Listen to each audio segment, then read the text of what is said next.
There's a saying in Africa, you educate a man and you get a really intelligent person, but you educate a woman, you educate a nation.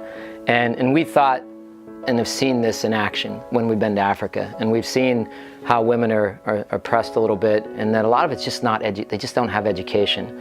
And so we took on a project several years ago we call the WOW Project, and the WOW refers to Women of Worth. And we adopted 17 young middle school girls, and we committed to paying for their education. And we try every year through fundraising and donations and whatever we can do to come up with the money that we pay for their full education.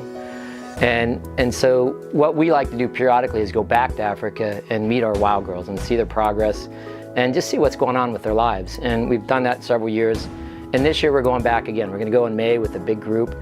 And one of the things we want to take are something we call WOW packs. And a WOW pack is we get a backpack and we literally fill it with whatever we can find that we think they might find useful in their life. And this year we wanted to do something special because we had an organization called WAGS, which is Women and Girls in Sports. And this is an organization that we've been partnering with, and they've donated some money to us for these WAG bags, or the WOW bags, I guess. And what we wanted to do was put something sort of meaningful in there that these young women could really use. And we'd heard of a program called Watts of Love. And what Watts of Love does is they provide this pretty cool little system. And it's a solar panel, it's a light, and what it does is it provides light. Because over 1 billion people in our world don't have light. And without light, you can't read at night. Without light, there's industry that's lost. Without light, it's just complicated. So if you can imagine your life without light, and what that would mean, and how soon your day would end, and some of the challenges. And so we were really interested in this. So we were looking up this, we went to this company and we looked up what they sort of did and see if we could afford it. And we really couldn't. We didn't quite have enough that we thought it would be a good use of our resources.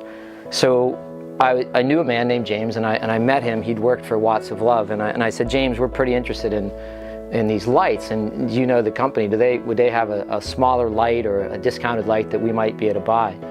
And I said, I need 18 of them because we have 17 WOW girls, and I always like to have one extra in case somebody shows up so that we can sort of help them with that.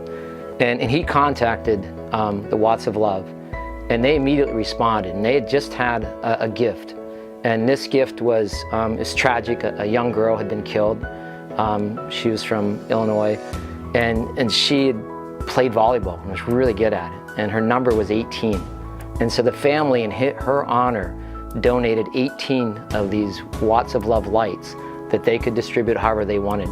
So when they heard that we wanted 18 to take to Africa to give to our WOW girls, they immediately wrote to us and said, we've got 18 for you. And so I just think it was wonderful and ironic and definitely a God thing that, you know, we needed 18, and it just so happened that 18 were available.